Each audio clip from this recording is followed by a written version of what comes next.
Hey, Derek, guess what? Hit me with it. We just got a promotion with Audible. Audible, fantastic. I love Audible. Do you know what the cool thing about this deal is? What's that? If our listeners go to audibletrial.com/supercinemapod, they get a free trial with Audible. And do you know what they get with that? What do they get with that? Tell me. They get one free audiobook of their choice, and they get 2 free Audible originals, which is special content that Audible makes available free for all its subscribers. Are you kidding me? That deal is so good, I may go myself and sign them. Do you think they let you keep the books after you're done? No, you're not going to tell me they let you keep the books after you're done. Yes. In fact, you can go sign up for a trial, and you can cancel before the trial ends, and you get to keep the books you've already downloaded. Well, I don't see how you can beat that with a stick. Exactly, yeah. And you can, lots of great books, especially for fans of this show. You can listen to Super Gods by Grant Morrison, which is all about like how the superhero comics have changed and evolved over time. Or you can check out Marvel Comics, The Untold Story. Which is a terrific book. I have that both in hardcover, and I listen to that on Audible myself in my car while traveling back and forth. And there's also another similar book that's called Slugfest, which is about like the wars between Marvel and DC Comics. Oh, okay.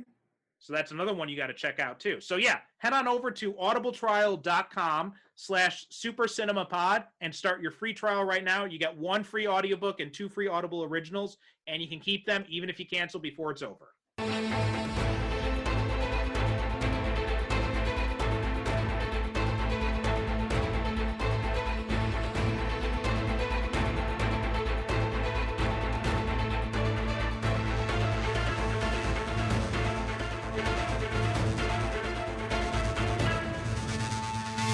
We are not enough. Each of us in our own way is held back, and I promise you, Steppenwolf is not out there talking about ethics. He's trying to burn down the world. The way we're gonna stop him is by using his power, this power, against him. I agree. I don't like the idea of reintegrating with the mother box. But I was running the numbers while you were being an asshole, and there is a high probability that we can bring him back. Right. But we mean bring him back in like a yay, he's back way, not in like a Pet Cemetery scenario. You lose something when you die. Even Superman. Maybe not his mind. Maybe his soul. I'll have a contingency plan for that. If he wakes up and you're the first thing he sees, you'll need one. Welcome to the Superhero Cinephiles podcast. I am half of your host, Perry Constantine. And as always, I am the other half, Derek Ferguson. How you doing, Derek? I am doing quite well, thank you. Had an appointment with the eye doctor today. How'd it go? Oh, very well. He checked me out. It was in relation to those other health issues I was telling you about. Mm-hmm. He checked out my eyes, and he said, yeah, other than the fact that you're blind as a bat, he said there's nothing wrong with, yeah, I've got something like 60/200 vision, something like that. But he said, yeah, your eyes are fine. Okay, cool. Yeah. So yeah, I'm doing pretty good. You know what? I actually, because we got a new a router for our house here for our internet, and so we were able to. Yeah, so finally I could set up my VPN so that it works on different devices for different things. So, which means I can actually use Amazon Prime Japan, which I've been subscribed to for like 2 years, but I've never been able to watch anything on there. Oh. And so I started watching The Boys, and I just finished the first season not too long ago. I'm not sure. Have you seen it yet? No, I have not.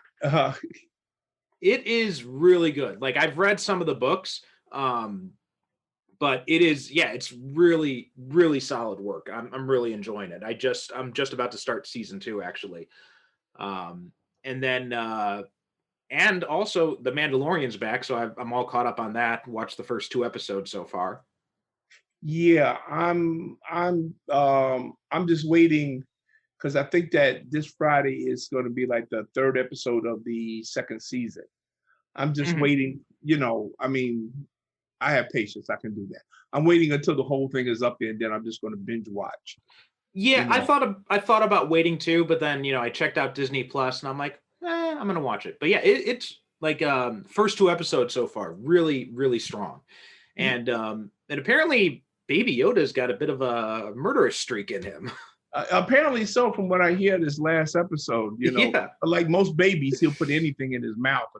So like, yeah, he's working on this, I mean, it's not that spoilery, but he's on this mission where he's got to protect this like frog woman or something, and she's trying to transport her eggs, which are like the last of her family's line. Baby Yoda like eats like 2 or 3 of them. Good for him. I was watching him like eat this, and there's another scene where because he gets into them during like the ship has this problem. Mando comes down, he sees Yoda standing over eating one of the eggs, and then Mando's like, "How many of those did you eat?" And then Yoda just kind of like looks around. Yeah, like who, me? What? It still amazes me that here it was, this show comes on Disney Plus, and everybody just like kind of, yeah, well, Disney, they just tried to, and people weren't expecting much of it because, of course, The Rise of Skywalker was coming out the same month that The Mandalorian, made its big debut. And as it turns out, that everybody hated The Rise of Skywalker and loved The Mandalorian. Yeah. That turned out to be the big Star Wars event of the year. Easily. I mean, there's no question about it for me. I mean, Mandalorian is easily like one of the best things that has come out of Star Wars pretty much since probably, I don't know, in a very long time. Like it's easily like the best thing of it. I mean, I would watch The Mandalorian over like the original Star Wars. Really? Oh yeah. Like, I mean, Empire is still like the gold standard, but I think Mandalorian is way up there because it does what Star Wars should have been doing all this time, right? You've got this whole big universe, this whole mythology built up around it, but you just keep focusing on this one bloodline. Yeah. That's kind of, The Mandalorian is exactly what I think Star Wars started out to be a Western / samurai movie in space. Yes. That's what it was. And it kind of got away from that. Like you said, it got caught up in the whole thing with the Skywalkers and everything like that, which I always say, the whole universe would have been better off if they had never heard of the Skywalker family, because all they did is just come in and just fuck up everything. Yeah. Frankly. They do. And it's all Qui-Gon's fault. Like if he did nothing, that kid would have stayed there on Tatooine and died there. Yeah. I mean, Skywalkers do nothing but screw up everything. But yeah, like The Mandalorian actually takes advantage, like you said, of this whole universe. And it goes back to that spaghetti Western vibe. Yes, yeah. That I think works very well for this thing. I mean, because let's face it, this is Lone Wolf and Cub. It is. They made, and know what? I'm glad they make no secret about it. I mean, I don't like it when creators, they try to be coy and say, well, no, it's not really that because we're brilliant. No, they were right in front of it. Yeah, this is Lone Wolf and Cub in outer space. In fact, totally. In fact, I wasn't really that interested in The Mandalorian at first, right? Because I'm not a big Star Wars guy. Like I like the movies, but like Boba Fett, I never really got the appeal. So I didn't really care too much about someone who looks like Boba Fett. And so I wasn't too excited about it. But then when everyone started talking about it and they started talking about how it's basically Lone Wolf and Cub in space, I'm like, oh, yeah. Now I got to see this. Bingo. See, there you go. It got you somebody who has no interest, no real, commitment to Star Wars. Unlike me, like who, like I saw the original Star Wars back in 1977 when it opened. So I've been a Star Wars, and I was in my senior year of high school. So I've been a Star Wars fan most of my life. So, I have like a commitment to it. But somebody like you who don't, see, and they got you into it by saying, oh yeah, well, it's Lone Wolf and Cub in outer space. And you said, what? Yeah. So yeah, that really made me want to see it, and then I got hooked after that. After that, I was definitely all in on that. So got a little bit of news today. Apparently, it looks like there's gonna be a Martian Manhunter in Snyder's Justice League. Really? Yeah, because I mean, they hasn't said much, but it's been mentioned before, and then he was doing a live stream video with the Nerd Queens, and he showed a design on his phone. So yeah, it looks like he didn't really say anything else. He just said this is still just a drawing. But yeah, so this, because apparently last year Snyder said that Martian Manhunter was actually in Man of Steel. He was actually the general that was played by Henry Lennox. Yeah.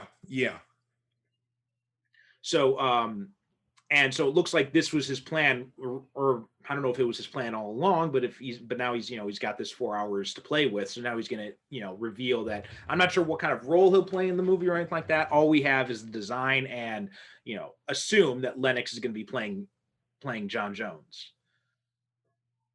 Which to me, and, we're talking about Justice League today, so we'll get into this more when we talk about the movie, because I've always been, like, for me, Martian Manhunter is Mr. Justice League. Right. I mean, he's like the key character in that lineup. He's been, up until recently, he's been in every single lineup of the team. Right. Yeah. And he's always been one of my favorite characters. Yeah, he's always been, to me, he's like, okay, when people talk about Captain America, they always say, okay, well, it's like, he's the Avengers. He's the heart and soul of the Avengers. He's Mr. Avengers. And I say, well, no, for me, it's Hawkeye. Mm-hmm. I feel kind of the same way about Martian Manhunter. When you talk about the Justice League, I think of Martian Manhunter as being the heart and soul of the Justice League. Because as you accurately point out, he's been in virtually every incarnation of the team. Yeah. And there's no other member of the team that can say that. I think it was when Kevin Maguire was drawing it, and he was leading the team. Yeah. He's led the team on a few different occasions, I think. Yeah. But yeah, I always thought it was weird when I first started, because I first came in with Morrison's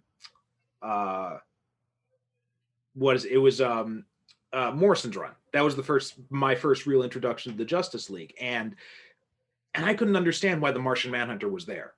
Right, because I'm like, oh, you got all these, because I didn't know anything about the history. I'm like, well, you got all the other characters. They're DC's big six solo heroes. They've all got their own titles and all that. And then you got Martian Manhunter, who's never been able to really sustain a title for any length of time. So it didn't make much sense to me. And then after I started reading it, I'm like, oh, I get it now. And so it always pissed me off when they did the New 52 relaunch, and then the Justice League movie, and they took Martian Manhunter out and they replaced him with Cyborg. Because to me, it's just not the Justice League if you don't have Martian Manhunter now. Yeah, Martian Man, and I understand why they put Cyborg in there, but I grew up with the Martian Manhunter always being, everybody else came and went as they, please, but the Martian Manhunter was always there. Yeah. He was always a mainstay. And, I always saw him as being the guy that everybody on the team went, even Batman, they went to him when they needed some advice. Right. Or, guidance or wisdom or, whatever, that was the guy that everybody went to. He was like the grandfather of the team. Yeah. There are a few other things that have been, not a whole lot of news, because with everything in the middle of all this, the pandemic stuff, nobody's really, and with all the craziness going on with the elections and all that stuff, nobody's really talking a whole lot. But but it looks like Peacemaker is going to, the spinoff from, or I think it's going to be a prequel with John Cena playing Peacemaker in HBO Max. They've just added Chris Conrad is going to be playing Vigilante. And so he's going to be appearing in the show as well. So they're going to have one. So this is a prequel. I believe it's a prequel. Yeah. Oh, okay. Because what my theory was? My theory was I would say, this is all just an elaborate hoax to cover up the fact that he's going to die. Oh, I see. Because I figure, in the movie, so that we would all see it and say, oh, well, they're gonna give him his own series, but then he's not gonna get killed in the movie. Then we go to the movie and see it, and we see him get, eaten by a bionic shark or something like that. We say, oh shit, I thought he was gonna get his own show. Okay. No, yeah. It says, well, details about Peacemaker are being kept under wraps. The series will explore the origins of the character. Oh, okay. So he can still get killed. Okay, what I think they're probably. You know what? Here's what I would do, and I would have done it. First, I would have this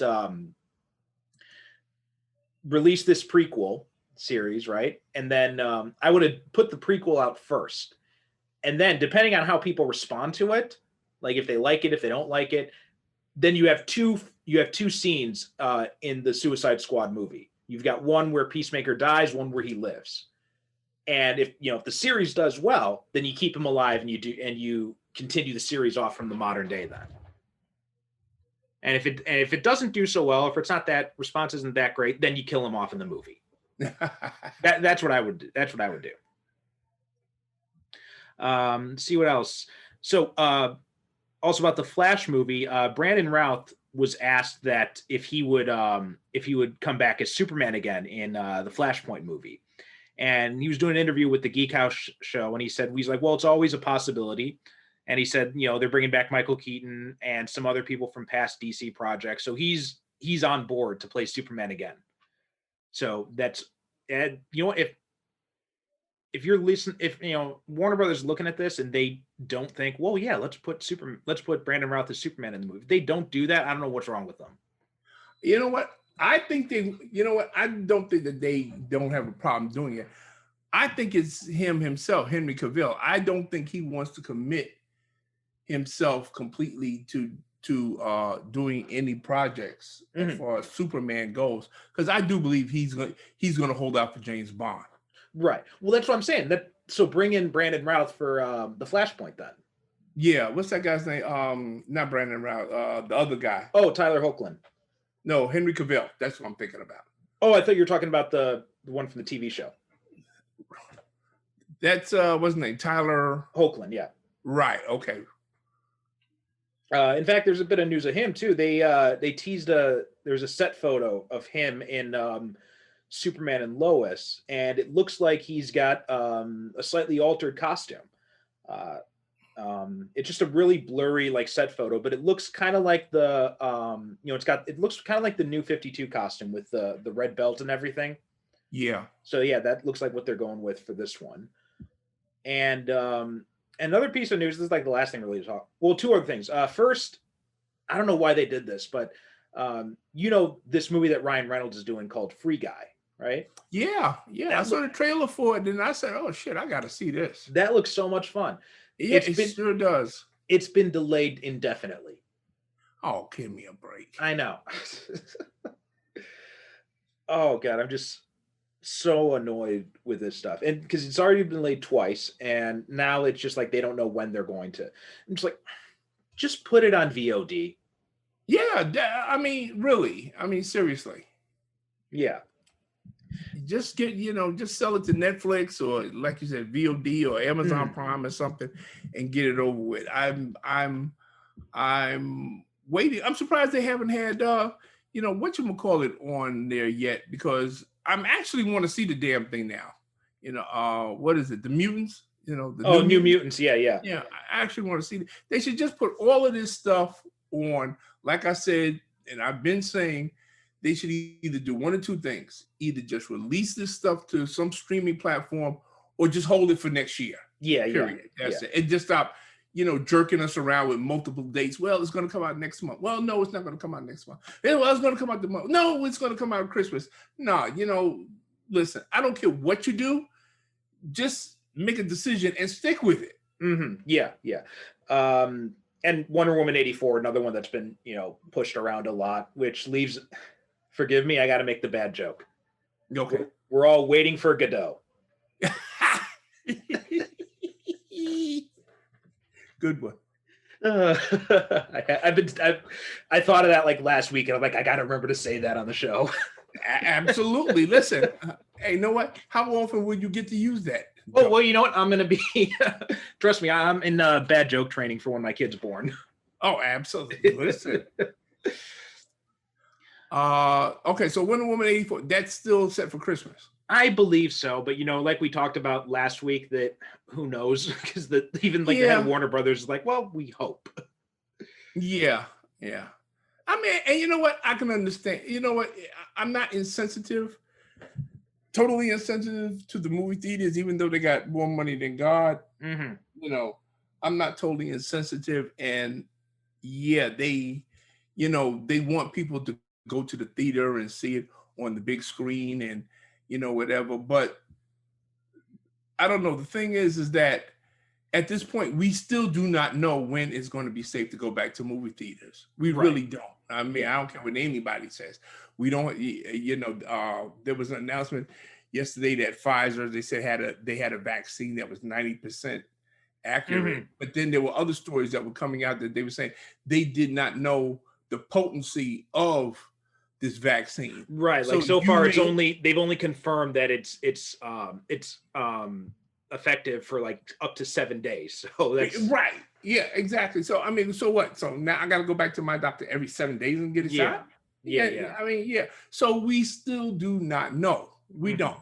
And I don't know. Movie theaters, I understand the studios want to get the maximum return on their investment, but sometimes you just got to bite the bullet and say, well, you know what? Because they threw in the towel with what is it? That movie by Christopher Nolan. Oh, really? Yeah, Tenet. They say, okay. Well, they just finally decided to release it. Yeah. They just said, okay, we're going to push out the Blu-ray and put it on VOD and, just call it a day. Yeah.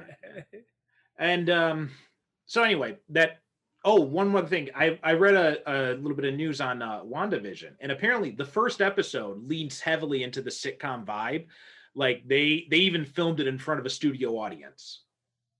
Dick Van Dyke was kind of a consultant on how they did sitcoms back. Really? Oh, that's awesome. Yeah, I read a story about that today. They said, they was asking Dick Van Dyke, okay, well, how did you do this? And how did you shoot this? And how do we do this? And how do we do that? Yeah. But I heard that too, that they did the whole 50. Yeah, they had a whole studio audience and everything. Mm-hmm. Yeah. So I'm so excited for that. That looks like it's going to be so much fun.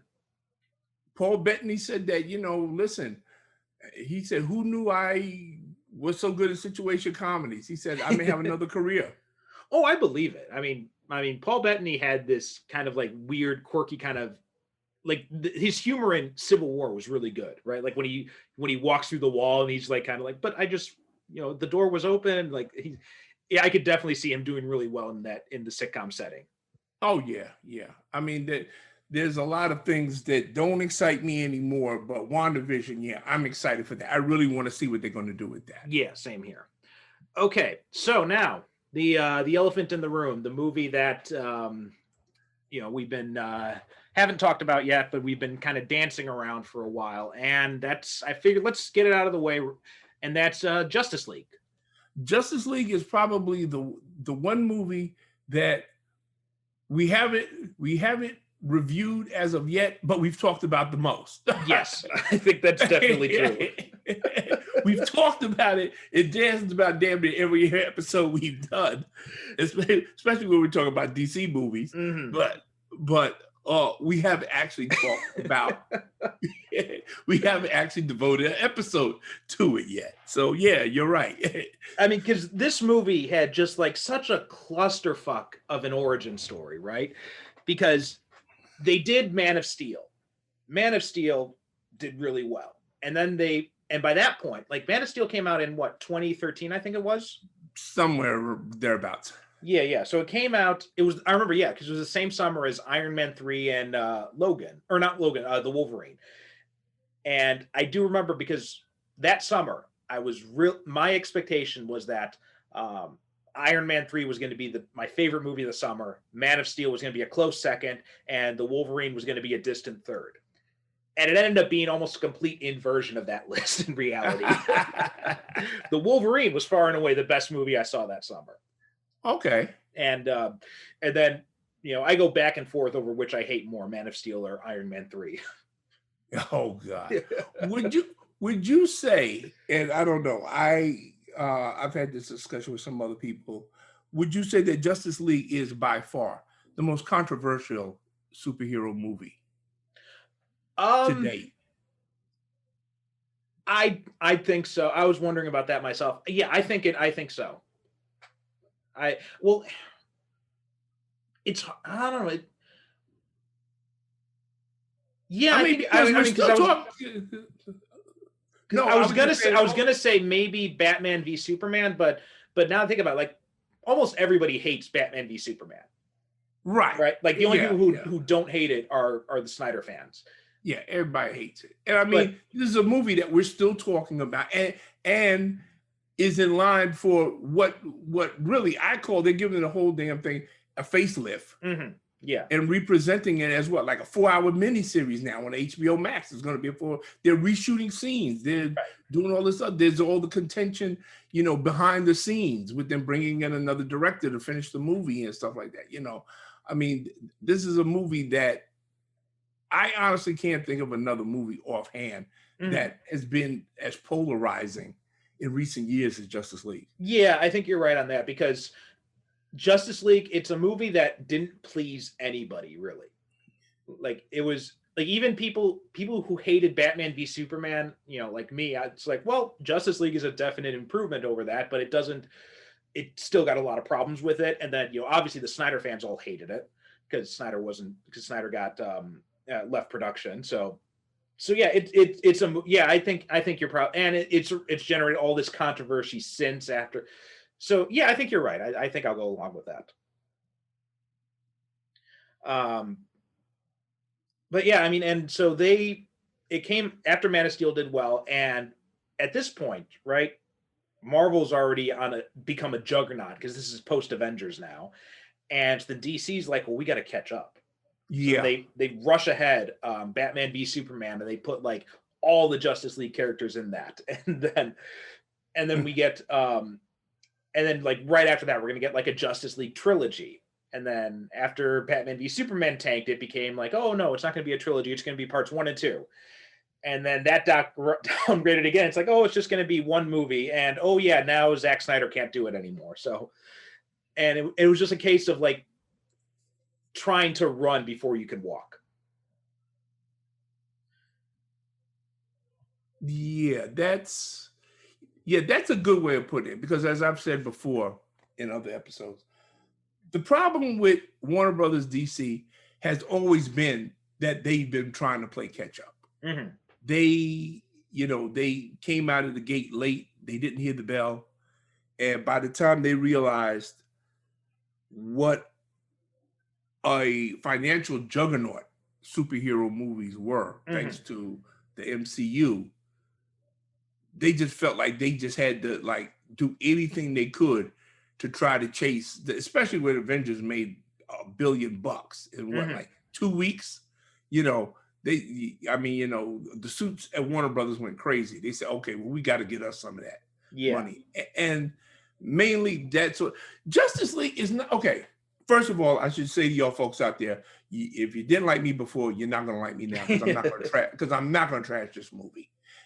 And let me say something for a lot of y'all out there, hypocrites, because y'all profess to hate this movie so much, but there's some of y'all that have the Blu-ray and the DVD, and you've seen it multiple times. I know myself, people that they profess to hate this movie so much. I said, well, how many times have you seen it? Oh, about 20 times. Why would you watch something that many times that you say that you hate? Okay, so there's a lot of hypocrisy involved in this movie. So, folks, well, I mean, you got that. There's a lot of hypocrisy with superhero fans in general, I've noticed. Like, I mean, because you and I know people who, and I'll confess, I was guilty of this too. People who were, when it was just comic books, there were people who would continue buying the comic book even if they hated what was being done in the pages. Yeah. And that's just like kind of a carryover from that, I see it as. If for no other reason that they could bitch, moan, and whine about how much they hated it. Oh yeah. Okay. So I'm not going to waste anybody's time. So if y'all decide y'all want to, go listen to another podcast, I want to tell you right now, don't hate the movie. There's a lot of it I don't like. Yeah. But on the other hand, there's a lot of it I do like. It is not a totally worthless movie. More than anything else, when I watch, and like I said, I watched it today. And usually when I watch it, I'm sitting there and I'm just saying, oh, damn, if they had just did this, or if they had done, or if they took a little bit more time with that, or if they had tweaked this and everything like that. There are elements of a great superhero movie in this. This could have been the Avengers. It could have been, yeah. If they had taken, as the song says, if they had taken their time and did it right. Yeah. I mean, there is a lot of good. Even with Cavill's stupid CGI lip, like he plays a much better Superman in this movie. Absolutely. Like after he comes back, like the scene when he's with Lois and and she's like, "Oh, you smell good." And he just kind of like quips, "Did I not before?" Yeah. And then there's a genuine warmth and humanity to his Superman and Clark Kent in this movie that we don't get in Man of Steel or Superman versus Batman v Superman. Whatever. Yeah, Batman. Yeah. There's a genuine warmth in this character. And I'm glad that you pointed out that scene with Lois Lane, because to me, that's one of the major strengths of this movie, in that we have so many great conversations between the characters, all throughout the movie. The first one is when Aquaman and Bruce Wayne are discussing crime fighting techniques. Yes, yeah. He's, "Oh, so you mean you really dress up like a bat?" And he's like, "Yeah, well, I did it for 20 years and everything like that." And I said, "Well, of course, what else would superheroes talk about?" And so that there's the scene. My favorite scene in the movie is when it's Bruce Wayne and Alfred. They're in the plane and they're going around the country, trying to, like assemble a team and everything like that. And they sit down and Alfred says to him, "One misses the days when all you had to worry about was exploded and wind up penguins." Yeah. And I don't know. To me, that just tickles the hell out of me, because when he said that, I briefly saw Michael Keaton and Michael Gow. They've got a lot of that same dynamic. Yeah. Like, yeah. Next to, I mean, Jeremy Irons is, they've had really good luck casting Alfreds. I'll say that. Oh, yeah. They may not have got it right with Bruce Wayne all the time, but they've got it right with Alfred. Every single time. Like you have every single time. Jeremy Irons brings such a British drollness to the whole relationship between, and never lets us forget that Alfred is the one person that could talk shit to Bruce and get away with it. Exactly. Yeah. And I do like his line about shall I fly over and pass her a note? Will you be Bruce's teammate? Check yes or no. Like I said, such great care. When there's Bruce and Diana, they're by the lake, and they're walking, and she's telling him the history of these mother boxes and everything like that. And they're just walking and talking. There's a lot of scenes in here, a lot of great scenes where it's just two characters. They take a moment out of the action to just sit and just have a conversation. And you don't see that in a lot of superhero movies. No, and it's characters just having a conversation. Yeah, and I'm pretty sure those scenes were mostly added by Whedon, because that's not really Snyder's forte. Yeah. But and you know what? That's another point too. Is just the cast in this movie it's a really well cast movie. I mean, almost all the Justice League is really well represented by their actors, right? I mean, you got Ben Affleck has really grown into his own as Batman here, and Bruce Wayne, right? He's a much more, because in BVS, he was much more broken down, right? He was much more Frank Miller Batman. This felt more like, Denny O'Neil Batman. Yeah. And let me point out something for a lot of people that criticize Ben Affleck as Batman. Watch this movie again. This is the first Batman movie where we really see Batman's capability as a thinker and strategic planner. He's not just, pounding people, pounding the piss out of people or overcoming them through superior firepower. He's actually making plans, and he's strategizing, and, he's just acting more on a intellectual level than any other Batman I think I've seen since Michael Keaton. Yes, definitely. You know, and that's good. That's important in this movie more than anything, because you got to have a reason for Batman to be there among all these like gods. Bingo. Again, I mean, he's up here fighting, he's up here fighting parademons and monsters and Steppenwolf and everything like that, and he is so clearly, out of his league. So there's got to be a reason why Batman is there. Yes. And that's the reason, because he's the thinker. Yeah. And just like his interactions with all the cast, it works really well. Like, I love when he's with Arthur in the Batcave and he's saying, "Can you put out, like a feeler?" And then Arthur's looking at him, kind of like giving him like this side eye. And then Bruce like, wait, you do really talk to fish, don't you? Yeah. See, again, another great moment. Yeah. You really do talk to fish. And yeah, like you said, Arthur's just looking at him like, dude, get the fuck away from me. And then Arthur has that line, the water mostly does the talking, which I'm betting Arthur just said because he was pissed off that people keep asking him that question. Yeah. Because the first time I saw that, I'm just like, that line doesn't really make any sense. The water does the talking. Yeah. But now I'm watching it again. And after watching Aquaman and everything, I'm convinced that Arthur just said that because he's sick of people asking him if he could talk to fish. Right. And no, something. Okay, that's a good point that you make. A lot more of how Aquaman works and how he thinks and everything like that. Actually, when you go back and watch this movie after watching Aquaman, a lot of what he says and what he does makes a lot more sense. In this movie. And it's like you should have watched that. Okay. It's almost like they should have made Aquaman first. I was thinking the same thing. Like rewatching it, it's like it almost works better if Aquaman came first. Yeah. Or at least parts of Aquaman. Which in fact is how I tend to, when I usually have my home marathon of watching superhero movies, I do tend to save Justice League for last. And I watch Aquaman and Wonder Woman, and I watch all of those, Batman versus, I watch all of that before I watch, Justice League. And then we also have and even though I don't really like him in this movie, I did like the conversations that Bruce has with Barry, right? Like Ezra Miller is totally miscast in this movie. He's the one person who just doesn't fit at all. Okay. See, I hesitate to use the word annoying when describing his character, because I'm the guy who likes Kate Capshaw in Indiana Jones and the Temple of Doom, and everybody hates her because they say she's annoying. But here's what I think. If they had just called Ezra Miller Bart Allen, because that's who he's playing, really. He's Impulse. He's not Barry Allen. He's not even really Bart Allen. He's like this weird mix of like Bart and Wally, I feel like.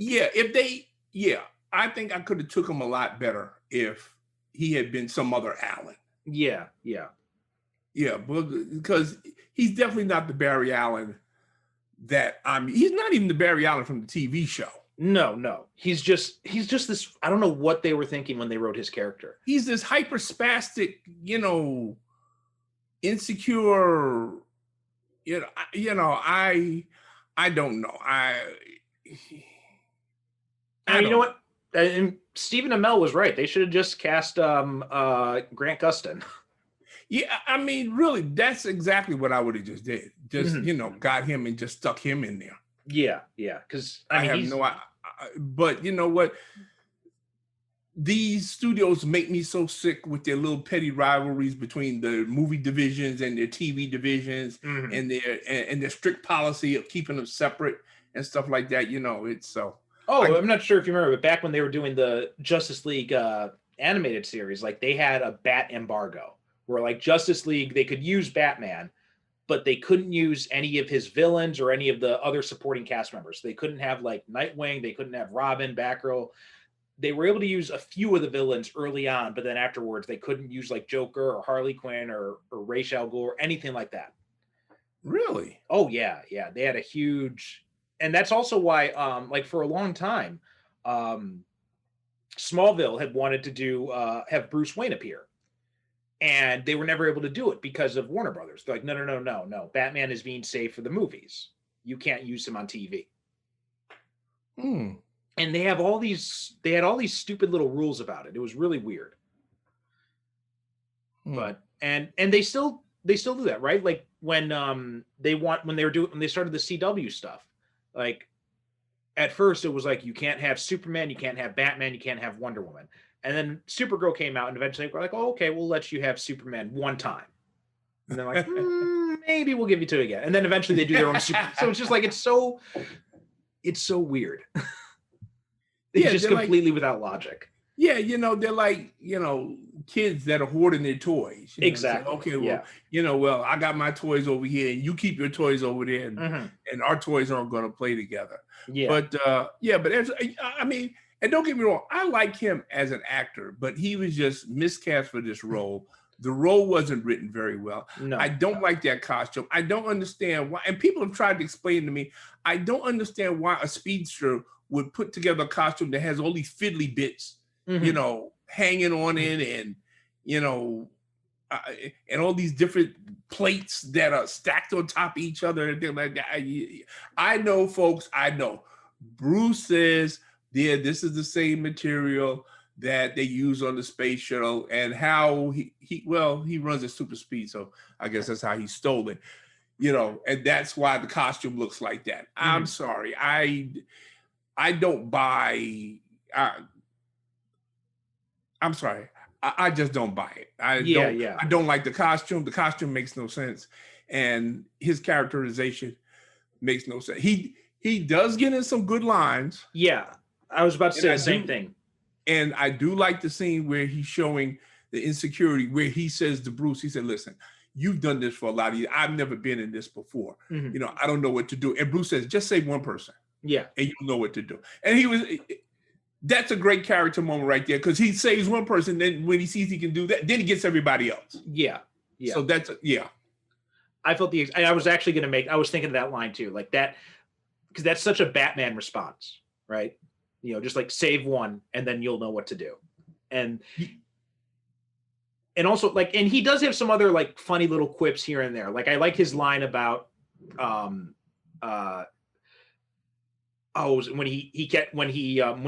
even though it makes no sense, right? I do think the brunch line is kind of funny.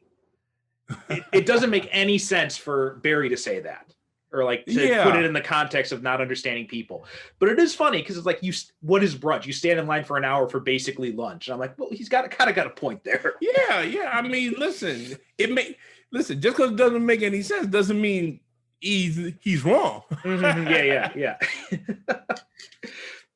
And I was like, when he asked Bruce, "What's your superpower?" and Bruce's like, "I'm rich." I'm rich. Yeah. He did. No, he says that with total confidence. I'm rich. Yeah.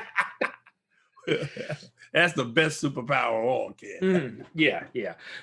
And then and Ray Fisher, right? He doesn't have a lot to do in this movie, and he's made no secret about why he thinks the reasons for that were. But I kind of liked him as Cyborg. I have no problem with his performance as Cyborg, and again, okay, you know how I feel about this sort of thing, because I've said this before. I have a problem with anybody, white or black, who makes a lot of money from being in one of these movies, and to me, instead of complaining about how bad they treated you on it, you should be using whatever notoriety you got out of being in this movie to advance your career. That's what you put your energy. To me, that's what you should be putting your energies into. But I'm not in that business, so what? But I liked his characterization of Cyborg. Of course, he was acting with Joe Morton, and anytime who plays his father, and Joe Morton is the type of actor that you can't help but be better when you're in a scene with him. And again, the discussion that they have together, they have a scene where Joe Morton, he comes from the lab and he, comes back home, and, they have this whole discussion about what happened to him and how Cyborg's mother got killed in the accident, and how and again, it's a nice little character scene. It's a nice little. This is a movie that is not afraid to have its characters talk to each other, right, and have conversations about what they're doing and how they feel about what they're doing. For instance, the whole conversation about bringing Superman back to life. That's a great conversation because everybody in there has their own opinion about it. Should they do it? Okay, maybe we can do it, but if we can do it, should we do it? Aquaman says, well, if we bring him back, there could be something of him that's gone. Barry says, listen, this may be some Pet Cemetery. Yeah. That's another great line when Superman comes back and he's like, oh, Pet Cemetery. Yeah, he said, Cyborg, he says, yeah, I think everybody has their own opinion. Everybody voices their own opinion. And it says something about their own personality in their response to this. It's enough that if I recommend Josstice League for any reason, besides the outstanding action sequences, because I was watching it, like I said, I was watching it today, and I said, wow, the action sequences are very good. And but it's also for those moments where we have the characters talking to each other. Yeah. Now, a few things I want to touch. First off, just a little note. Joe Morton's got to stop messing around with cybernetic technology. Yeah. That shit never works out for him. No. But you're right. Like the thing about, okay, so here's the thing about this movie that is, because you're right. That conversation is really good. And I do like that they all have their own reasons for approaching this. The whole problem is like a lot of the conversation is hinged on they accept for a fact that this can be done. Right. Like, and I'm just sitting there and I'm thinking, I'm like, how does Bruce even know that this will work? Right. Because but it's just like, because he knows nothing really about the mother box. He knows nothing about Kryptonian physiology. So it doesn't make any sense why he'd assume that, Superman cells are just lying dormant and this can recharge them. Like it just feels so out of left field for how they get from point A to point B. Yeah. And Bruce Wayne is not exactly like a leap of faith type of guy. Exactly. To just say, okay, well, you know what? I think it's going to work. So let's go ahead. The Bruce Wayne I know, the Batman I know wouldn't do it unless he knew 100% it was going to work. That's another thing too, right? Like I kind of feel like Bruce's position, like the Bruce Wayne we know, he would be more closer to siding with Diana. Yeah. Right? Like you don't know what kind of stuff you're messing with. Right. Diana would be more like the one. She'd be more willing to take a leap of faith. Yeah. Right. Well, maybe it'll work. If we believe hard enough and if we clap our hands enough and we click our heels together 3 times, and Bruce would be the one saying, nah, we could end up with an insane Kryptonian on it. Like Barry said, it could be Pet Cemetery. Right. Yeah. So so the conversation is good, but the points of view don't really fit the characters. Oh, okay. Fair enough. That's one of the things. Another thing is this whole movie, doesn't it kind of feel with the Superman stuff that it's set in a world that it's a sequel to a very different Batman v Superman? Yeah. Because, it's not the same one I saw. I know, because you've got the whole world is mourning Superman. They talk about how he was a beacon of hope. And I'm just like, did we watch the same BVS? Because I don't remember any of that in there. I don't remember none of that shit. I remember everybody ready to burn Superman in effigy. I don't remember anybody looking at him as a beacon of hope. Alien go home and yeah. And oh my God, he's going to take over the world one day. And that's what I remember. Since when did Superman become this shining beacon of hope now? Yeah, I mean he was looked at completely. He was treated with nothing but suspicion and disdain in both Man of Steel and BVS. So it feels like they jumped over a movie here. Yeah, especially when you look at the timeline. Superman obviously didn't have enough time to build up enough goodwill with the people of the world where they would mourn him like this. Oh, we do see in this movie that the whole world is mourning for him. Yeah. And you make a very good point because you said, well, wait a minute. Didn't they watch their own movies before they made this one? Mm-hmm. Yeah, and I guess that's part of the whole. We're trying to shift away from that. Yeah, and again, like I said, this was a movie that they pumped out real quickly. So yeah, they had to make leaps of logic, like the one you just pointed out. Mhm. You know, as far as the characterization go, and they do it quite a bit in this movie. Yeah. There are quite a few leaps of logic to get us to where we got to go. Yeah, and one of those, and part of the reason they did that is because the producers, the execs at Warner Brothers, if this movie didn't come out on its release date, right? If they had delayed it and waited until Snyder could come back or whatever, or not rushed it into, they would have lost out on their year-end bonuses. So that's really why they're doing here. Oh, okay. Well, listen. And also, the scene when Superman is resurrected, like this is another example of something that it's just like there's a lot of good parts in it. There's a lot of good moments in the movie. There are a lot of good character stuff, but the story itself, it just like taking these leaps because Superman comes back and he's like in this rage and he's like, you can understand it with him being, acting out in shock because he's just been resurrected, right? I can understand that. But then when he goes after Batman and he says, you won't let me die, you won't let me live. He says, can you bleed, right? That whole, and he's speaking in that like very dark, sinister voice. And then it's like, oh, wow, this is Superman is evil. But then it changes right away. And then it's like, no, he was just kind of in shock. Because once he sees Lois, he's fine. Yeah, right. Yeah. First of all, I don't understand the whole thing. Okay, if they had stuck him in a Lazarus pit, I could understand that because that's what the Lazarus pit does. It makes you crazy for a while. Yeah. But this thing was designed to work with Kryptonians. Mm-hmm.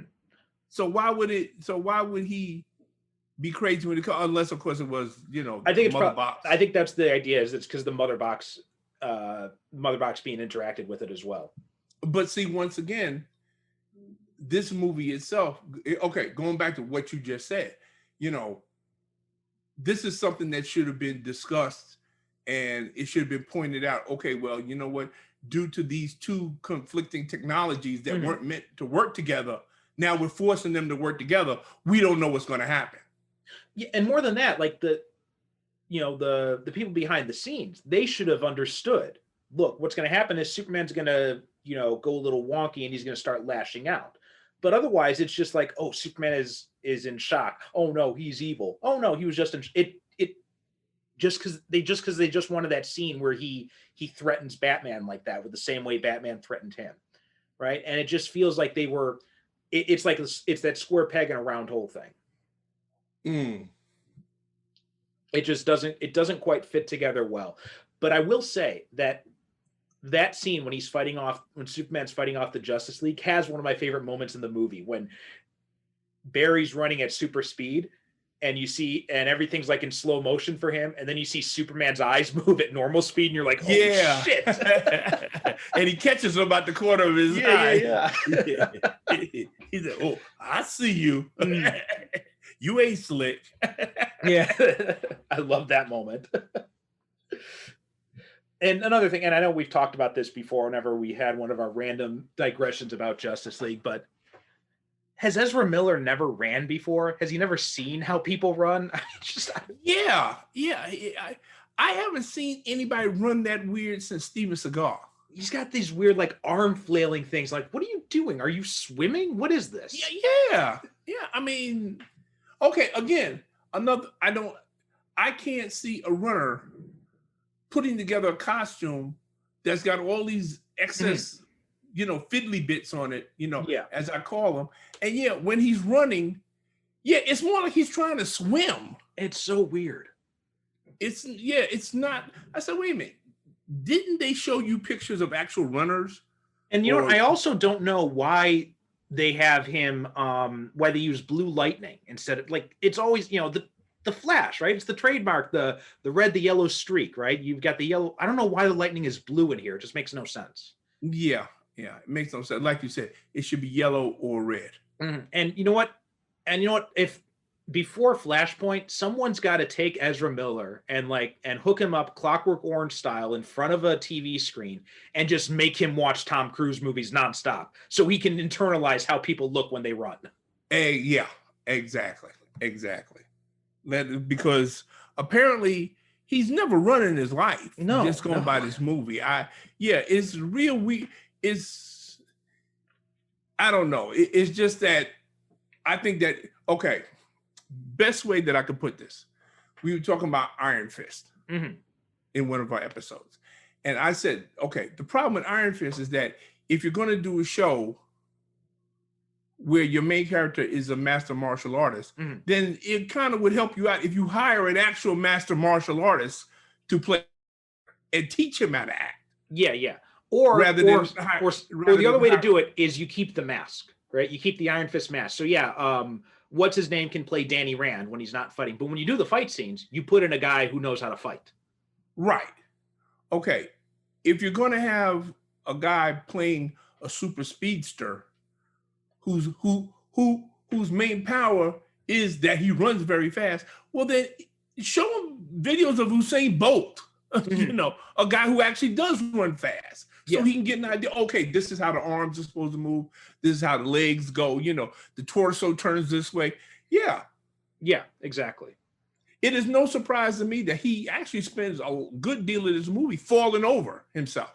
He tripped. If you notice, the Flash trips a whole lot in this movie over his own feet. Yeah, definitely. Yeah. And let's see. You know what? I wanted to talk about J.K. Simmons as Commissioner Gordon. Inspired. It's you know what's so weird though is I remember in the lead up to this movie, like he was showing pictures of himself like training and like buffing up for Commissioner Gordon, and then you see him in this movie and he's wearing a suit the whole time. It's like, what was the point of that? My suspicion is that there probably was a lot more that he did. Maybe, that we didn't see. But I'm just saying that, you know what? Is there anything that the man can't play? No, definitely not. Because you look for some signs of J. Jonah Jameson in this, and it's not there. No, it's completely Jim Gordon. Yeah, he's completely. Matter of fact, he looked like he stepped right out the comic book. I was scared. I said, "Oh shit!" Yeah. I mean, that was perfect casting there. Him, and Ben Affleck, they look like, you know, they stepped right out of a Frank Miller. Yes. Book. Yeah. And I do like that. This is another one of those funny moments when he turns around and all the Justice League is gone except for Flash. He's like, "Oh wow, they really just kind of disappeared. That's rude." Yeah, Flash said, "That's rude." But you know, Jim Gordon should be used to that. But I guess he's not used to it from the other ones as well. Right, yeah. Oh, that's great. And I love the line where he says to Batman, he said, I'm glad to see that you're learning to play with others. And he's like, it might be temporary.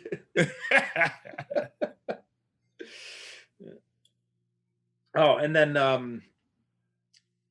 was just about to mention something. I completely lost my train of thought. Well, let me give you a thought, because I definitely wanted to get your take on this, as this is in a movie of a whole lot of controversial things. This is probably one of the most controversial. The villain of the movie, Steppenwolf. Oh yeah. I mean, I wouldn't say he's controversial. I'd say he's just kind of bland. Okay. I mean, he's just. You go ahead. You give your thoughts on him. No, you know what? I'm trying to figure out what all of the problem. Apparently, the problem with Steppenwolf that everybody has is that it was Steppenwolf and it was Darkseid. Yeah, see, I don't care about that. That doesn't bother me. But it's just he's just such a he just seems like such a bland villain. Like I almost forget Steppenwolf is even in this movie. Like he's got like sorry, go ahead. No, I was just gonna say that he's a very basic generic villain. Actually. Very generic. Yeah. That's my real problem with him. He's got nothing that sets him apart, right? Nothing that he's a parademon who talks a lot, basically. Yeah, really. Yeah. He's a parademon with an upgrade. Yeah, exactly. Yeah. But he's got no real personality. We don't get any sense of why he's doing this, right? It's just all he's doing it because he's evil. He's got no ambition. Mm-hmm. You know, he has no personality. You know, he just talks about, well, yeah, I'm going to conquer you. I'm going to take over the world. Okay, well, why? What are you going to do with the world? Well, I'm going to remake it. Okay, again, why? Why? Remake it? What are you going to do with it after you remake it? Basically, here's what it is. The Justice League needs something to fight, and that's Steppenwolf, for better or for worse. Yeah. And I don't know, maybe it'll be better in Snyder's Justice League cut, but it just, because that was just, if you're going to do a Justice League movie and it's going to be a done in one thing, then use a villain who's going to be a done in one villain, right? Don't use someone like Steppenwolf that's going to lead to a sequel that's never going to come. But then again, Perry, here's the thing. No, this is my take on it. Mm-hmm. The movie, you know what? The movie is really just all about seeing these 6 characters on screen together. Really, that's what it's about. Steppenwolf really doesn't even matter. No, you're right. And that, in a lot of this movie, the ways this movie works, it is because you're seeing those 6 on screen together. Right. Because listen, okay. Who in their right mind does not want to see the first cinematic scene of Batman, Superman, and Wonder Woman on screen together? Yeah. I mean, yeah, just them 3. Mm-hmm. And then you add on the other 3 and you say, okay, you got it. This movie is mainly just about getting these characters together for future, for whatever future movies that they had planned. Yeah. Really, that's it. Yeah. It is. And Steppenwolf is just a MacGuffin. Yeah. To use Alfred Hitchcock term, to get them together. Yeah. And I get that. It's just, it's such a disappointment when you compare it to how the Avengers got on screen together, and how absolutely, how not only was that just amazing to see, right, that scene where you see Iron Man, Captain America, and Thor all standing on screen together for the first time, right? That's an amazing moment, but it's an earned moment. Or the same thing when you see the rotating shot of the Avengers when they're right in the middle of the Chitauri battle, right? That's an earned moment. The scene here when you've got the whole league standing up at the end of the battle, it doesn't feel earned. It feels very forced. It feels staged. Exactly. Yeah. It feels like, okay, this is the part where you cheer. And nobody cheered when I went to see it. Yeah. Yeah. It wasn't like you said, that moment where we first saw Thor, Iron Man, and Captain America. It was people cheered. Yeah. Yeah. People cheered. The other scene that you named when they was in New York and they were fighting, people cheered. Mm-hmm. Yeah, when I went to see this in the theater, nobody cheered. Yeah. Because it felt like it was staged. It was forced. It was an artificial moment designed to elicit a response from us. That, as you said, was not earned. Right. Yeah. And that's the main problem. It is great to see these scenes of Ben Affleck and Henry Cavill and Gal Gadot and all the rest, really embodying their characters. And they do good work in this. I'm not going to take anything away from them, but it's just the whole thing is just so staged. And it's just everything surrounding it just doesn't measure up to the promise. And it's not a bad movie. It's a disappointing movie. Yeah. Yeah. It's not. I will always argue against people that, it's horrible, it's bad. No, it's not. It's not a bad movie. I watched it today and I was very entertained. I haven't seen it in about I would say a good 6 months. And I was saying, yeah, you know what? This ain't bad. There's a lot of good movies. There's a plethora of good moments in this movie. And like I said, I think the action scenes are very well done. I love the action scenes. Yeah. You know what? And I especially love the little bits. Like, for instance, when we see Batman, when he does his little action things, we hear the original Danny Elfman Batman theme. That was another thing I was going to mention is that so Whedon replaced Junkie XL was Snyder's composer on this, and Whedon replaced him with Danny Elfman, which I think was a good idea. Because Danny Elfman, he works in the Batman theme. He works in the Superman theme, the John Williams Superman theme. Yeah. When Superman finally comes back and he pounds the shit out of Steppenwolf, we hear the Superman theme. I said, okay. Now somebody knows what they're doing. Yes, yeah. And Danny Elfman, he's one of those guys. Him and John Williams, they defined superhero music, basically. Well, absolutely. I mean, we said this in our episode when we were waxing about what was it? Superman. Mm-hmm. Superman. And we spent about 20 minutes talking about the Superman theme alone. Yeah. Oh yeah, definitely. I mean, that's like the most iconic superhero theme of all time. Mm-hmm. And we talked we mentioned a little bit, but Jason Momoa, this is when we first got his there's a lot of it's so funny when you watch this compared to watching Aquaman. It feels so much like he's trying to be a badass and he's trying to impress everyone, and in Aquaman it feels much more natural. You know what I mean? Yeah. And but I did like the line when they're in the troop carrier, and he praises, he's like, talking about how hot Wonder Woman is, and then she kind of wraps the lasso around his ankle. He starts being truthful about how he doesn't want to die. It's kind of fun. You know what? They should have, I know that they were trying to make like the Flash kind of like the comedy relief of this movie, but it should have been Jason Momoa, because he naturally is a funny guy. Yeah. He can be very funny without even trying. And yeah, you're right. He kind of works a little bit too hard at the whole badass routine in this movie, but I'm willing to overlook it simply for the fact that I just enjoy him as Aquaman so much. Yeah, same here.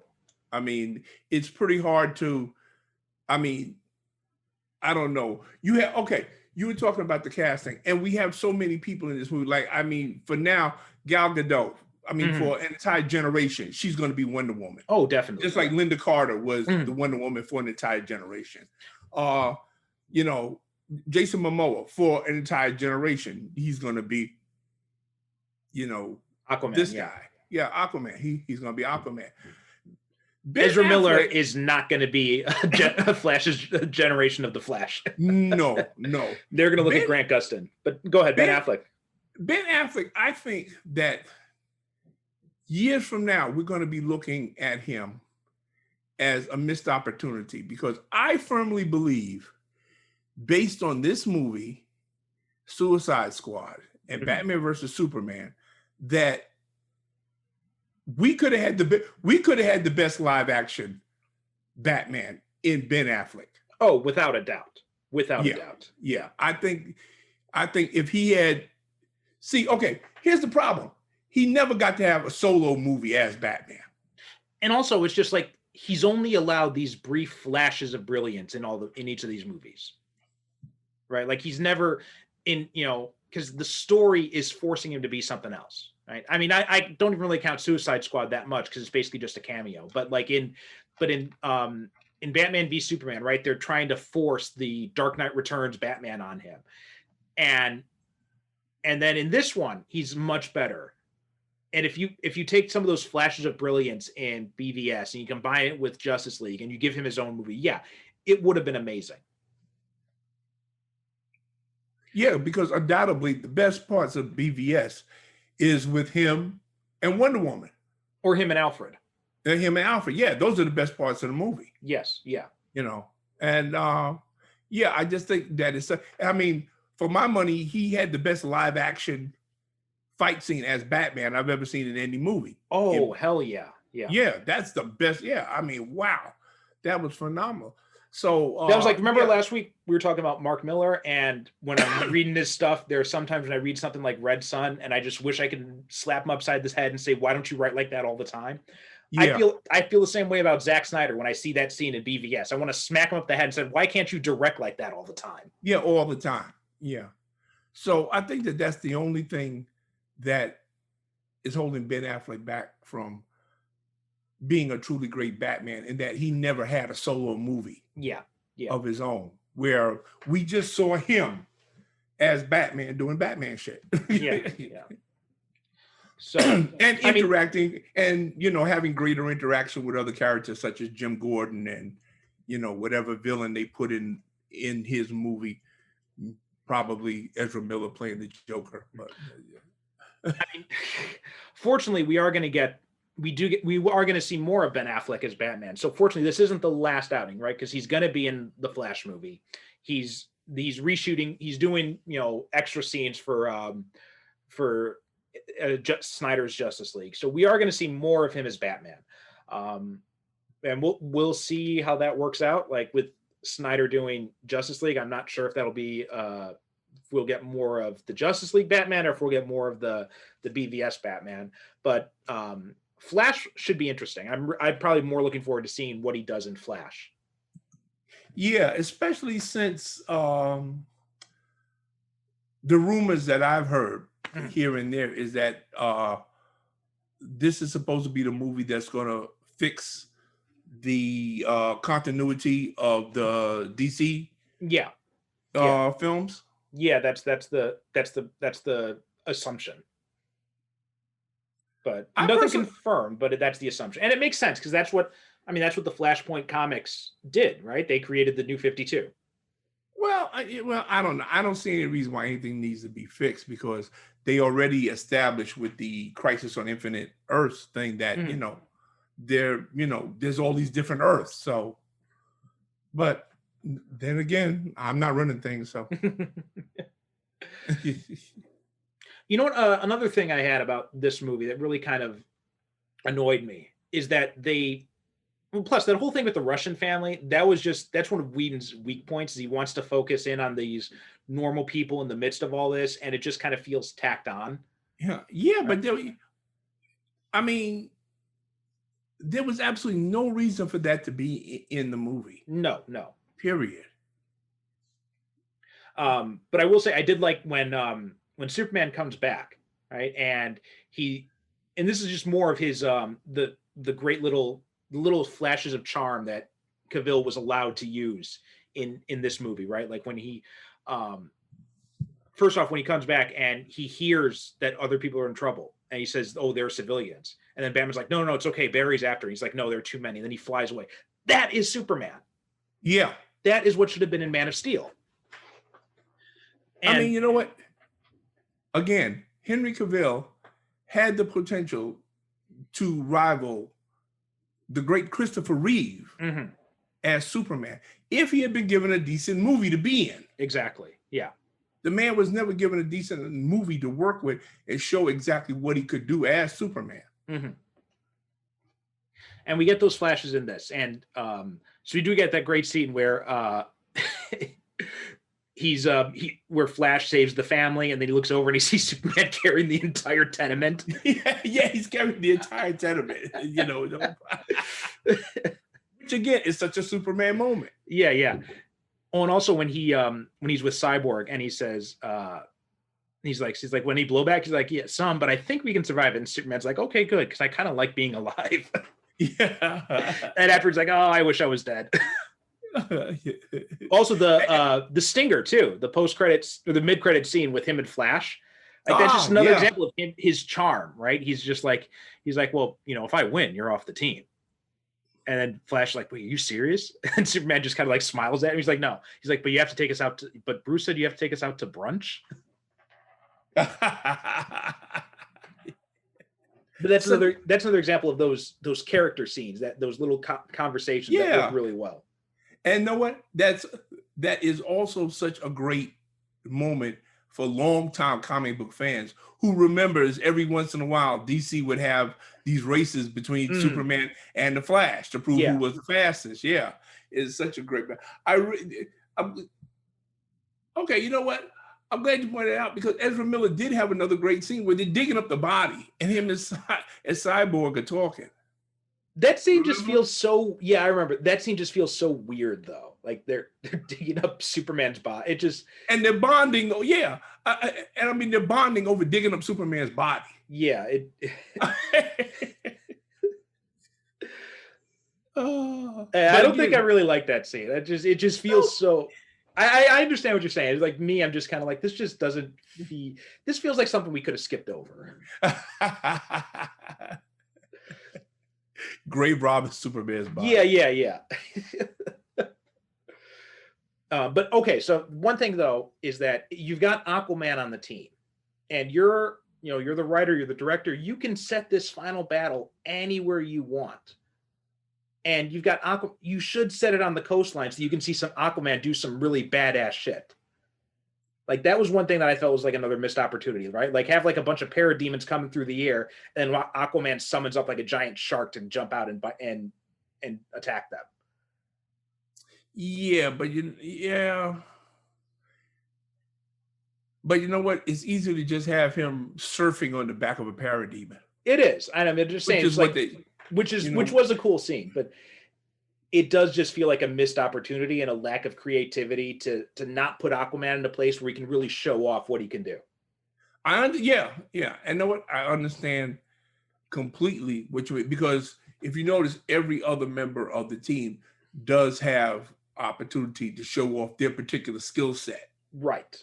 Except for Aquaman, who is basically just a strong guy until Superman shows up. Yeah. He's, Aquaman is their powerhouse until Superman shows up. And once he shows up, well, then, of course, Aquaman and Wonder Woman, to an extent, become redundant. Mm-hmm. Yeah. Another thing, too, and maybe it's because I watched this movie, so soon after Wonder Woman, but you can really tell the difference in directing styles between a woman director in Patty Jenkins and a male director in Joss Whedon. When you look at how they photograph Diana in both of those movies, like it really kind of stood out to me. Just like the angles they use, the camera placement, it seemed a lot more. There was a lot. I really understood what they talk about when they talk about the male gaze. They're way more gratuitous butt shots. Yes, lots more like low angle shots, which are border on upskirt shots. Yeah, there's a lot more of that stuff, and it's not like very obvious, right? But after seeing, like, if I hadn't seen Wonder Woman, I probably would not have noticed these things. They probably would not have jumped out at me. But after seeing Wonder Woman and how Patty Jenkins filmed Gal Gadot, it jumped out at me a lot more. I remember it jumped out at me a lot more, especially when I saw it in the theater. Oh, okay. Like over time, maybe it's just because I've gotten used to this movie because I've seen it enough times. But yeah, in the theater, it definitely became really obvious to me. Well, I noticed that today when I was watching. I was saying, "Wow!" I said, "There seems to be an awful lot of shots of her butt in this movie that I remember from before." Yeah. Especially, there's one scene. She's going to meet Cyborg, and he says, "Okay," and he gives her address. You know what I mean? And she pulls up on the street, and she gets out of the car, and she's walking up and down the street, and it's more like she's a fashion model on a runway. Yes, yeah. Rather than she's going for a clandestine meeting with another superhero. Because she's like stopping and turning and posing, and then she stops, and then she walks a little bit, and then she turns and poses again, and then she said, and I said, okay, cue RuPaul. Yeah. All right. Let's see. And anything else to really talk about with this movie? I mean, one more thing, of course, the post-credit scene where you get to see Deathstroke. Oh yeah, with your favorite Lex Luthor. I was so excited because they show him in the cell and his back is facing them. I'm like, wait, that's not Jesse Eisenberg. Did they recast Luthor? Oh, this is awesome. And then they reveal it's just some crazy guy and that Jesse Eisenberg is still in. And I'm like, damn it, so close. And let me just say this. You know what?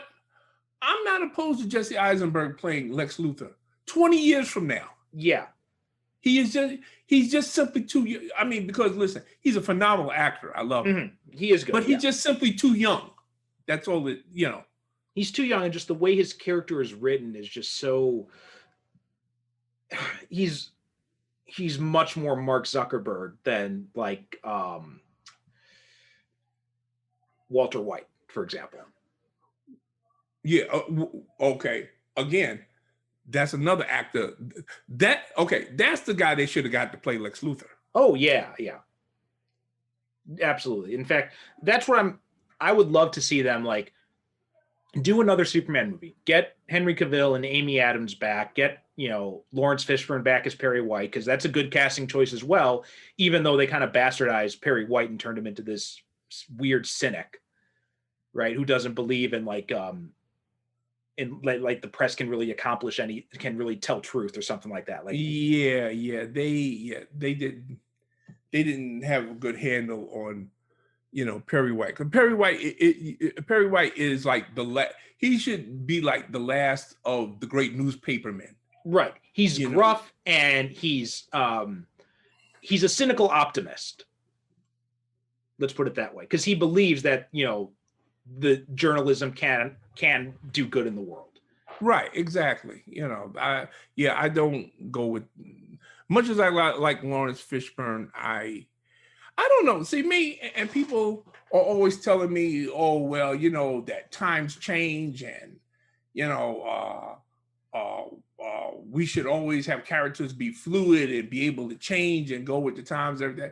Okay, I have nothing against that. Really, I don't. As a writer, I appreciate the fact that characters have to grow and change and they have to mature and they have to evolve and so. But there are some core basic things you can keep about a character because that makes that character unique. Exactly. Yeah. And if you take that away from that character, like, okay, going back to, the whole James Bond thing, I hate to keep going back to that, folks, but that, and I go back to that because I had this argument recently with somebody else where they were talking about, they were talking about the girl who's the new 007. In this movie. And it gobsmacks me that people, when I say to them, I said, well, you do know that 007 is just a number. There was a 007 before James Bond. James Bond is the character. 007 is the designation of his number. But this person I was talking to was an idiot who had never read any of the Ian Fleming novels. So he didn't know what the fuck he was talking about. Yeah. So, anyway, so I was saying to him, so he said, well, I don't understand. James Bond could be a woman. Why can't you do that? I said, no. I said, when you steal a car and you file off the numbers and you paint the car and you present it as a brand new car, that's Grand Theft Auto. Yeah. I said, it's the same with a character. Yeah, definitely. You do not file off the, and, give it a brand new coat of paint and just say, okay, this is a brand new character. No, it isn't. Right. Then you're just I agree with you with that. I mean, you got to keep those core principles. If you don't, then why are you writing this character? It doesn't make any sense. Yeah, exactly. And plus, it's not like wait a minute. And both you and I, we've had plenty of conversations about this. The bastardization of characters that we've loved, that we have seen, just for the sake of changing the character. There was no good reason behind it. Right. But the writers just did it because they just said, well, I didn't like the way that character was done before. Well, then why? Okay, well, then why did you want to do the character? Yeah. If you don't like the way if you can't find that core of the character, then you shouldn't be writing that character. Right. Like we said before with Snyder, he said, like, my whole thing was I wanted to make Superman grown up. Like, you don't have to make Superman grown up. Like, if you think Superman is a character for everybody, he's not just a character for adults. Sorry, go ahead. No, I was going to say, you and I, again, something that we've talked about before, that's a large part of the problem with comic books in general and superhero movies, in that they insist on making these movies for adults. And, there's nothing in them, for younger audiences, that appeals to them. Right. Because they're making these movies for 50-year-old white guys that have been reading them, since they were 10 years old. Yeah. And these guys insist that these characters grow up along with them. Right. I remember I think it was Greg Rucka who said the fact that it's a Superman movie that I can't take my 10-year-old nephew or whatever to see is a travesty, right? He's like, Superman should be at the most a PG rating. And he was right. You can't really argue with that because Superman is this character who should be for everybody. It shouldn't be just for adults. Yeah, I've told this story many times before. When I went to see Man of Steel, I'm in the lobby, waiting to go into the theater. And there were all these kids that was, they was excited to see Superman on screen. This was their first Superman movie they was going to go see and everything like that. Okay, going to the movie.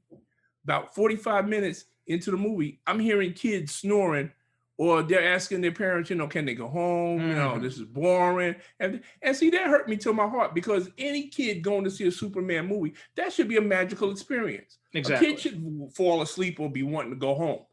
Yeah, I agree completely.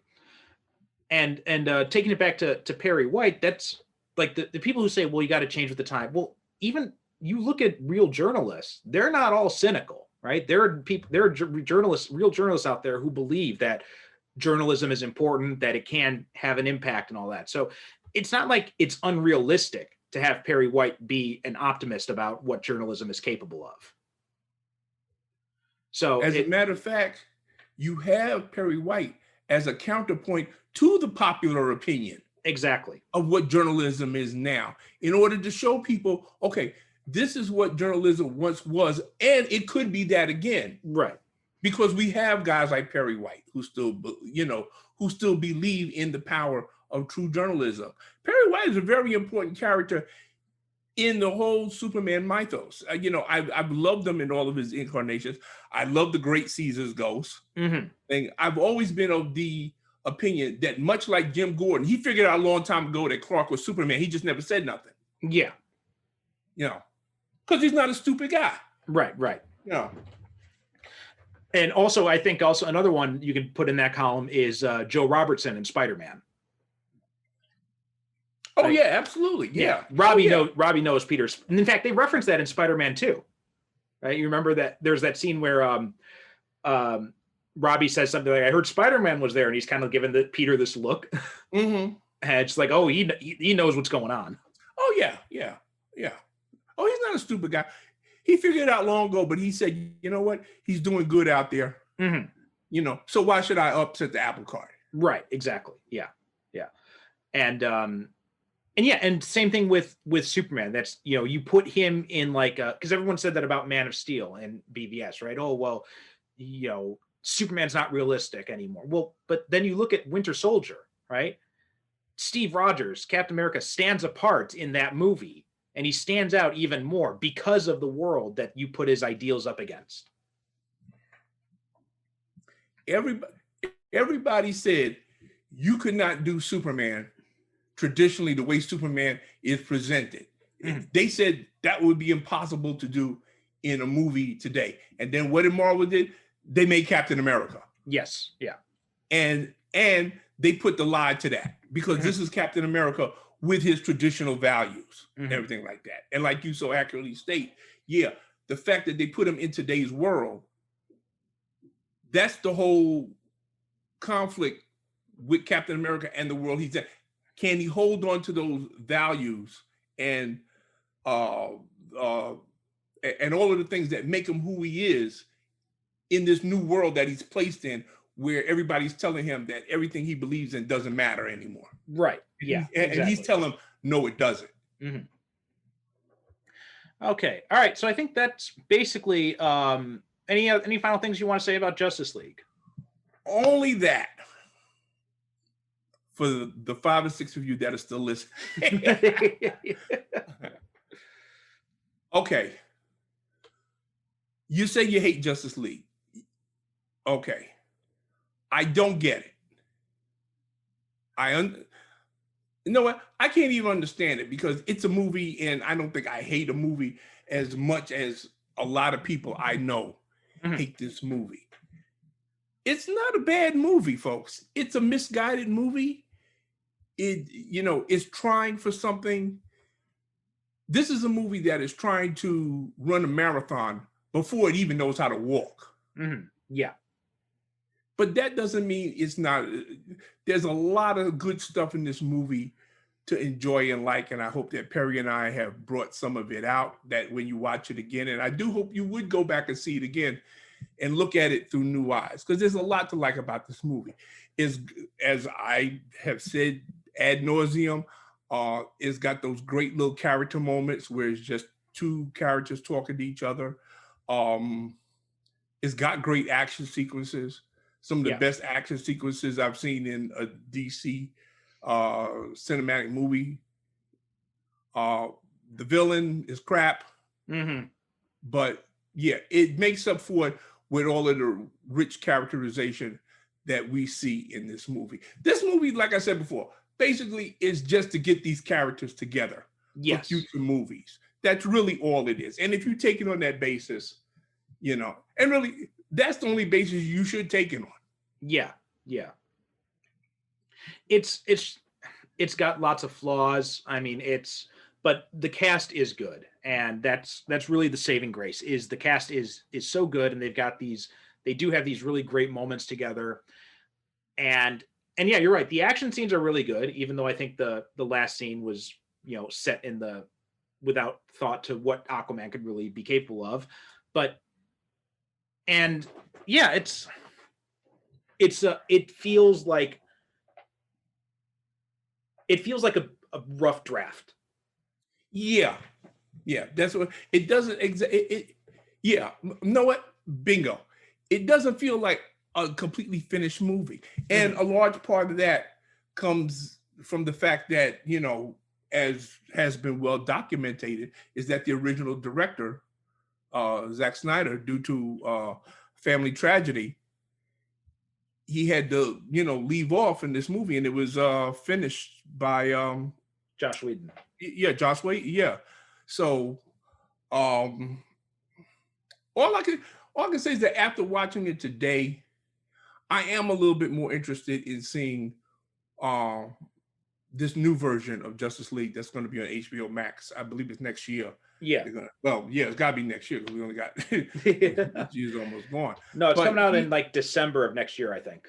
Yeah, but after watching this, you know what? I'm a little bit more interested in seeing what they do with it, mainly because, as I always say, I see the potential in this movie. This movie had a tremendous amount of potential. Oh, excuse me, a tremendous amount of potential to be the Avengers. Yes, yeah. It did. And I think as well, but you know what? I'm of the opinion that I actually think this is an improvement, despite it feeling unfinished and like a rough draft. I'd still think that this would have been an improvement over what Snyder would have done. I think a lot of the stuff with like Superman, a lot of the Batman's growth and change in this movie, I don't think we would get as much of that in the Snyder Cut. Do you know? Okay, this is how I knew. I said, "Oh, okay." See, he put his foot wrong right at the start of the movie when we get the opening credits, and he plays that song. What's that song? Mad World, I think it. No. Oh no. Everybody Knows, the Leonard Cohen song. Oh, that one. Everybody Knows, which was such a blatant attempt to try to recreate, the Watchmen. And I said, no, Zach, you shouldn't have did that. You shouldn't have done that. But that could have been a Whedon choice, though. You think so? I don't know. See, because it's hard to say because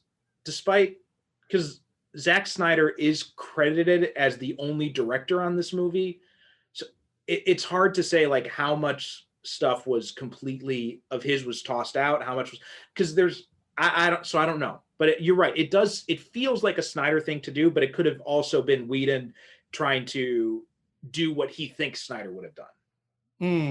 Okay, I'll go with that. But I'm just saying that. But you are right. Yeah. It set the wrong tone. I mean, for the movie.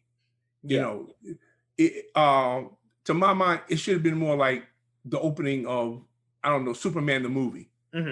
They should have had a big bombastic theme song and, credits flying across the screen and stuff like that. Instead of starting out with this somber, dark tone that is, and like I said, it just struck me too. And the thing with the guys trying to rob the fruit stand, why was that in there? Yeah, that was kind of like, I guess they're trying to show that, the world has become hope. They're trying to emphasize the hopelessness. From a story point of view, I understand what they were trying to do, but they didn't stick the landing. Yeah. Because the whole point is they're trying to start off the movie with this idea of like hope is dead now that Superman's dead. So I understand it from that perspective, but they don't quite stick the landing very well. And okay, so I think that's about all we got to say on Justice League. Oh, you got something else? 2 more words. Okay. Diane Lane. Oh yeah. You know what? It's so funny because that she's playing Superman's mom because she was Ben Affleck's love interest in the movie where Ben Affleck played George Reeves. Really? Yeah, Hollywoodland. I'm pretty sure she was his. Okay. Let me just double check here. I've never seen that movie. You never saw Hollywoodland? I've never seen it. It's okay. It wasn't anything, spectacular, but it was. He did a good job as George Reeves. Yeah, that's where I heard that it was, the life story of George Reeves. Yeah. She played Diane Lane played Tony Mannix. Okay. Yeah. So now we know. Now we really know why they fought. Superman found out that Batman fucked his mom. Hey, serious shit, man. But it is kind of funny though, because Diane Lane is only like a few years older than Henry Cavill. Yeah. But you know what? Diane Lane is in the pantheon of actresses that should have had a far bigger career. Mm-hmm. Diane Lane is probably number 2 or 3. Yeah.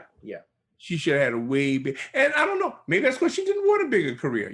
I always kind of feel funny because then I feel like I'm, I'm trying to speak for that person. Whereas some actors are actually kind of happy not being, mega stars, anything like that. Right. But I always felt that she should have had a far bigger career than the one that she had. Mm-hmm. Yeah, I agree with that. All right. Okay, so we got the elephant out of the room. We finished talking about Justice League, and now hopefully we don't have to talk about it again until the Snyder Cut comes out. We probably will. Yeah, let's be honest. We probably will. All roads lead back to Justice League. All roads lead back to Justice League. All right, so that was my pick. That means next pick is yours. So what are we going to watch next? Oh my God. Okay. Okay, I'm going to loop back around because we had talked about this movie briefly when we did Brightburn. Mm-hmm. And I was talking about how this movie could very easily fit into the same universe, and it'll give us a chance to talk about, one of the most, who I feel is a misunderstood director. I'm talking about, of course, the movie Chronicle. Mm-hmm. Directed by our good friend Josh Trank. Yeah, Josh Trank. Yeah. Okay, sounds cool. So I have to look that up somewhere because that's one of the movies I don't own. It's not on Netflix, and this is a movie I actually haven't seen before. So this is going to be really. I haven't seen Chronicle. Oh, okay. So, well, then I will be even more interested in hearing what you have to think, because you've seen Fantastic Four. Oh yeah.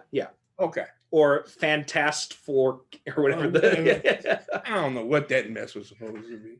But anyway, yeah. So, but I am even more interested now in hearing what you have to say, because you know how I feel about Fantastic Four. I do not credit the failure of that movie to Josh Trank at all. I credit it to whoever hired him. Mm-hmm. Yeah. Because I have no idea why somebody, after seeing Chronicle, would think that he would be the perfect. I can't imagine. You know what? He'd be perfect for Fantastic Four. I really can't. Unless the person who hired him had no idea what Fantastic Four was about, which knowing all the things I've heard about movie executives is probably very close to the truth. And that was Fox, so that makes a lot of sense that they just they just didn't know. Mm-hmm. Okay. So I'll have to track that down. I'll be watching that. And so join us next time. We'll be talking about Chronicle. Until then, head on over to our Facebook group, facebook.com, Superhero Cinephiles. Find us on Twitter or Instagram, Super Cinema Pod on both. And head on over to the website, superherocinephiles.com. You can find links to all the podcast providers there. Give us a review, toss us a few bucks through the PayPal donate button. Anything that helps us out around here. You stingy bastards. All right. Thanks so much for listening, and we will talk to you next week. Yes, thank you again. Like I always say, Perry and I do not, take it for granted that you choose to spend valuable time out of your day listening to our podcast. It means a lot to us, and we hope that we were able to inform as well as entertain. Mm-hmm. Thank you. God bless and good night. See you next time.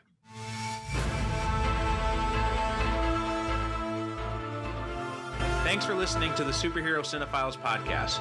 If you have any questions or comments about this or any other episode, or if you have a superhero movie or TV show you'd like us to cover in a future episode, you can email us at superherocinephiles@gmail.com, or you can also visit us on the web at superherocinephiles.com. If you like what you hear, leave us a review wherever you get your podcasts. Each review helps us reach more potential listeners. You can also support the show by renting or purchasing the movies discussed, or by picking up our books, all of which can be accessed through the website, as well as find links to our social media presences. The theme music for this show is a shortened version of Superhero Showdown, a royalty-free piece of music courtesy of BesleonStudios.com.